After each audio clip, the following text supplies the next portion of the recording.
Welcome to Science Exposed, where we unpack the latest scientific research.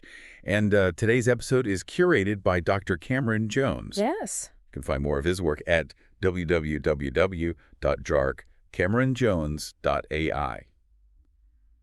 So today we are diving deep into something called the illusion of information adequacy. That sounds really complex, but I think you've definitely experienced it. Absolutely. It's everywhere.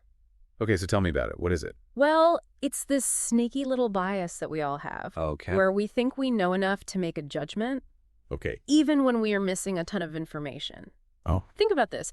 Have you ever been stuck at a stop sign behind somebody who seems to be taking forever? Oh, yeah, all the time. Yeah. Like, what are they doing? Exactly. You're like, come on, what are you waiting for? And you start making all these assumptions in your head. Right. Maybe they're texting or they're just a terrible driver. Uh-huh. But then all of a sudden a pedestrian appears out of nowhere and you realize, oh, they were actually being cautious? They were paying attention. Yeah, exactly. That's the illusion of information adequacy in action. Oh, wow. Oh. We base our judgments on what we think we know without considering what we might be missing. Okay, so is this like just thinking that you're right, even if other people disagree? It's a little more nuanced than that. Oh. It goes beyond that simple, naive realism. Okay. Imagine we're watching a movie together, Okay. and afterward we have completely different interpretations of it. Right. That could be naive realism. We assume everyone sees the world the same way that we do. Okay. The illusion of information adequacy is different.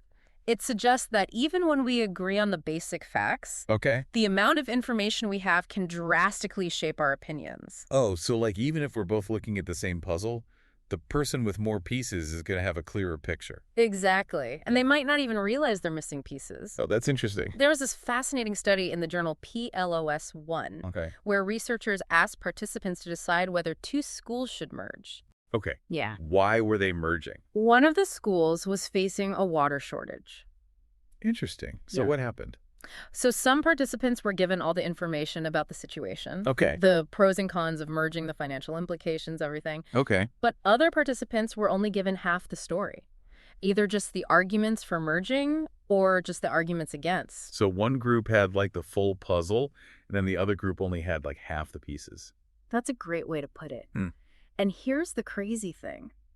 The participants who only had half the information felt just as confident in their decision as those who had the full picture. Wow. So they were making this huge decision without even realizing they were missing information. Yeah, they were basically making these decisions based on assumptions. Wow.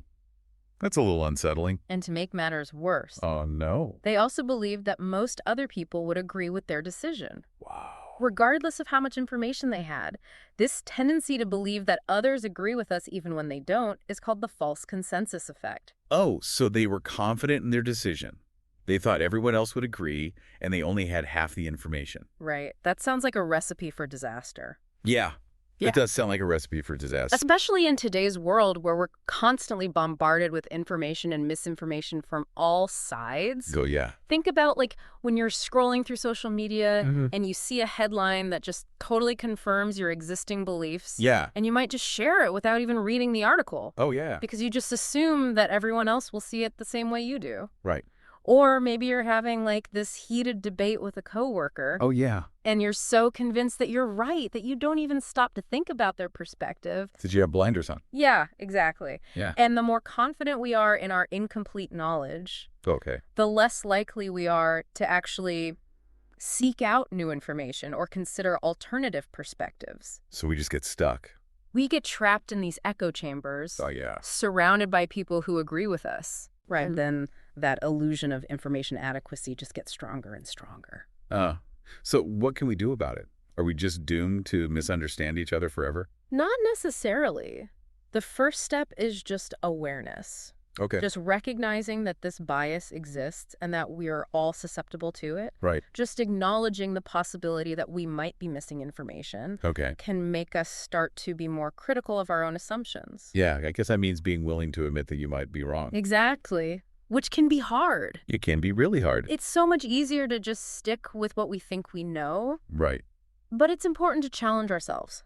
Okay, so how do we do that? Instead of like jumping to conclusions, Yeah. just pause and ask yourself, what information might I be missing here? Okay. What other perspectives are there? Right. It's about cultivating intellectual humility, Okay. recognizing that we don't have all the answers. That's a good point. It's a good thing to remember. Yeah, and that's also where seeking out diverse perspectives becomes really important. Okay. Instead of surrounding ourselves with people who think just like us, Yeah. we need to actually actively engage with those who hold different views. It can be hard, though, right? It can be, even if it makes us a little bit uncomfortable. Right. But it's about getting out of our echo chambers and actually listening to what other people have to say. Really taking the time to understand their viewpoint, even if you don't agree with it. Exactly. And the more we do that, the less likely we are to fall prey to this illusion of information adequacy. Okay. It's a continuous process of challenging our assumptions, seeking out new information, and being open to changing our minds. So it sounds like the key is just being humble and curious and open to learning. Absolutely. Yeah. Those are the qualities that can help us navigate this incredibly complex world of information and misinformation. Well, this has been really eye-opening for me. Too. I'm definitely going to be more mindful of this in my own life.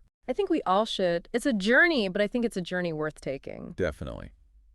Yeah, it really makes you think about that, saying the only true wisdom is in knowing you know nothing. Right. Like the more we question ourselves and our assumptions, Yeah, the more open we become to new knowledge and understanding. exactly. It's a good reminder that in this world where we're just drowning in information, Right. true knowledge lies in recognizing the limits of what we know. And being okay with that. Yes, and Yeah. embracing the unknown. I like that. So you've been listening to Science Exposed, and this deep dive into the illusion of information adequacy was curated by Dr. Cameron Jones. That's right. Be sure to check out more of his work at www.cameronjones.ai. Before we go, we have a little challenge for you. Oh, okay. I like a challenge. All right. Hit me. So think about your own life. Okay. Where might you be falling prey to this illusion? What situations or beliefs might be based on incomplete information? That's a good question. What perspectives are you missing? Who could you talk to? What could you read Right. to broaden your understanding? I love that. So we encourage you to dig a little deeper, challenge your own assumptions, and embrace the journey of continuous learning. Exactly. Never stop learning. And don't forget to like, share, and subscribe to Science Exposed for more deep dives into the fascinating world of science and the human mind. We'll see you next time. Until then, stay curious.